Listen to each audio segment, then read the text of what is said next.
really wish they would stop hiding history from white kids more than they actually tell white kids that they're better than their history. Because they keep trying to sanitize the history of the United States. And it doesn't make any sense because there's so many plot holes. You're just going to leave this generation of white children confused. And then they ask that real silly question like, what are they supposed to look at and be proud of if we tell the history like it is?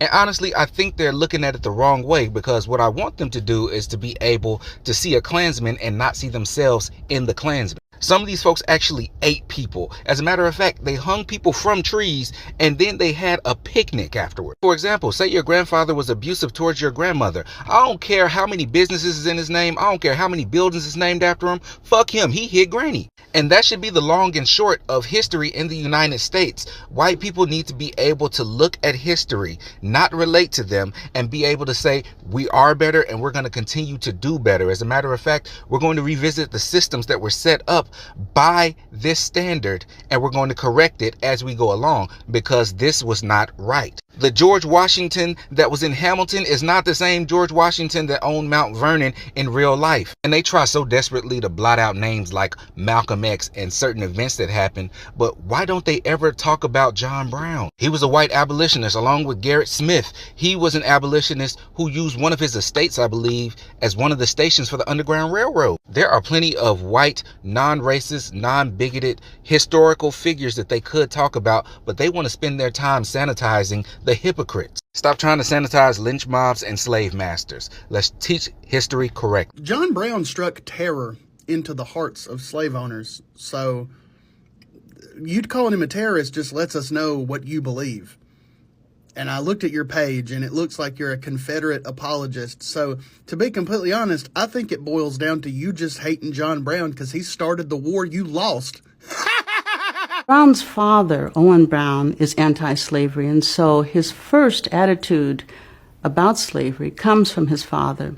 And his father told a wonderful story of his first experience with an African, and this was an African-born man who became his friend as a little boy, used to carry him on his back, and how when the man died, he cried like... Brown was one of the most badass Americans ever. Abraham Lincoln called him insane, and Harriet Tubman thought he was the greatest white man to ever live. John Brown was a character that you'd expect to find in the Old Testament, not in 1850s America. He was strictly religious, had 20 kids, and viewed himself as a modern Moses. He was possessed with an extraordinary conviction that the only way to end slavery was with force. He recruited an army and went to Kansas, where he engaged in guerrilla warfare against pro-slavery militias. On one occasion, he abducted 5 slave owners from their homes at night and divided them. John Brown's grand plan was to take over the U.S. Army in Harper's Ferry. He would take the supplies he got there and give them to former slaves, who would then go throughout the South freeing all the other slaves and recruiting them to join their abolitionist army. Brown successfully took over the armory with only 18 men, but it wasn't long before the U.S. Marines led by Robert E. Lee would capture him. Brown was sentenced to death for inciting a slave rebellion and treason against the state of Virginia. During his public execution, a soon-to-be axis to evil that consisted of Robert E. Lee, Stonewall Jackson, and John Wilkes Booth watched on. Brown was immediately turned into a martyr for the North, and during the Civil War, Union soldiers marched the song John Brown's Body. John Brown was a hero.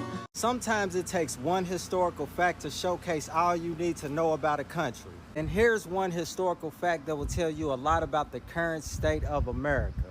John Brown, the abolitionist who gave his life fighting against slavery, does not have one school named after him in this country. There is a school John Brown, but it is not named after the abolitionist John Brown.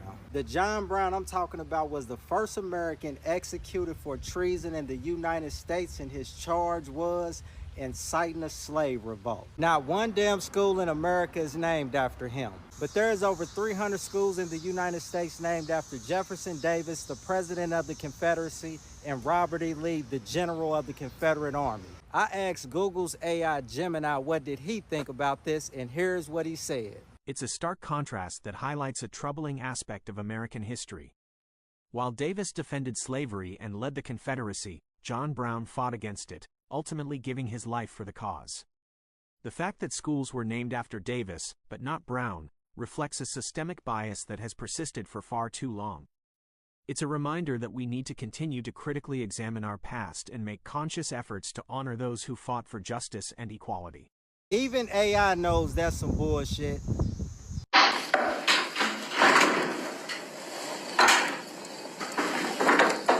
God has placed these mountains here for a reason. You know God's thinking? I know these mountains. blow against the slave masters. The mountains are full of natural forts. One good man could hold off 100 soldiers. My plan is to take hand-picked men and post them in squads of 5 on a line here. They come down off the mountains, raid the plantations, bring off the slaves, offer them a chance to fight. Sir, you have no idea. The entire state of Virginia will rise up against you. They will fight you tooth and claw. Colored people must fight back. They will never respect themselves otherwise, nor will they be respected. I read your book, sir. You said yourself you became a man when you fought Mr. Covey. I did, but I was young, and this is very different. We must follow in our Savior's footsteps. We must convert the sinner.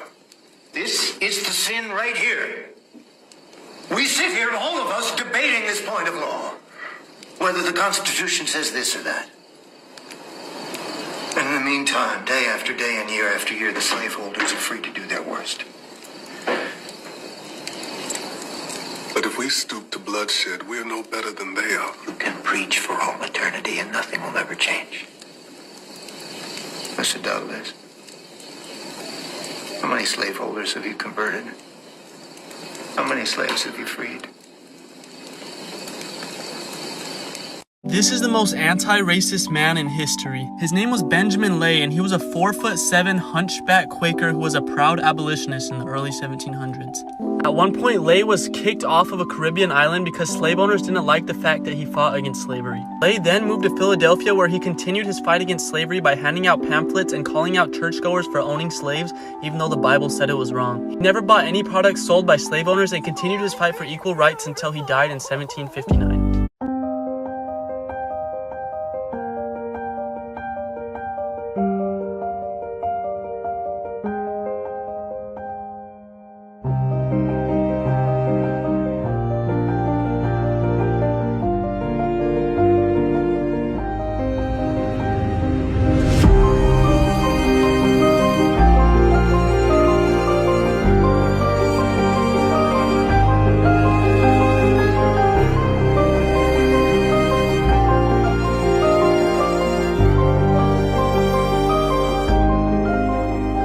Wherever slavery existed, there was an effort to escape the bondage. Each decade in which slavery was legal in the United States, there was an active effort and increased activity in helping the freedom seekers. Some historians believe that the Underground Railroad began as early as 1810. However, what we do know is that by 1850, with the release of the Fugitive Slave Act, the Underground Railroad became deliberate and organized. It was a vast network of people, including black and white people, who worked together to help freedom seekers escape their bondage. Harriet Tubman was one of the most notable members of the organization. However, this organization was not run by a single person. Freedom seekers escaped and went in many directions, mostly up north in Canada, but also Mexico, the Spanish Florida, the Indian Territories, and the Caribbean islands. And the routes of the Underground Railroad actually follow many man-made modes of transportation, including rivers, canals, bays, the Atlantic coast, ferries, rivers crossings, roads, and trails. There were also locations that were close to ports, free territories, and international boundaries that encouraged many escapes. Freedom seekers were also very intelligent and very crafty, as they would have to create disguises, forgeries, and use other strategies in order to escape. However, many slave catchers and enslavers would encourage the public to seek these freedom seekers and turn them in for a hefty reward. This did not stop the Underground Railroad from effectively moving hundreds of slaves northward each year. Between 1810 and 1850, the South lost over 100,000 slaves. And the Underground Railroad didn't get its name until 1831, as it was named after the emerging steam railroads. Homes and businesses where freedom seekers would rest were called stations and depots,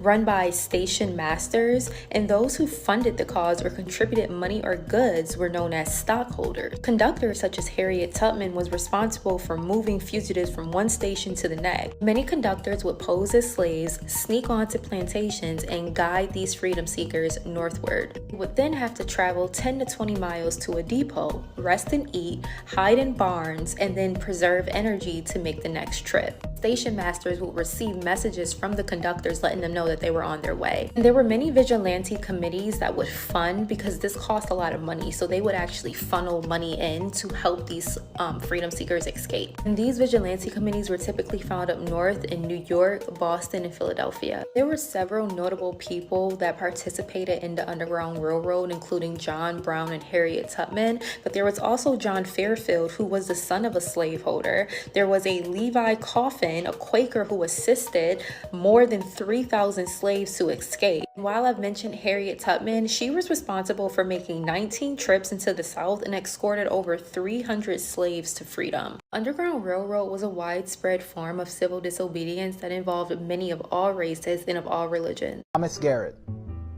a friend and supporter to Harriet Tubman. Garrett frequently provided her with shelter, meals, money, and shoes to continue her missions. Garrett had a large shoe business, and he supplied escaped African Americans with shoes. He helped around 2,700 African Americans escape enslavement.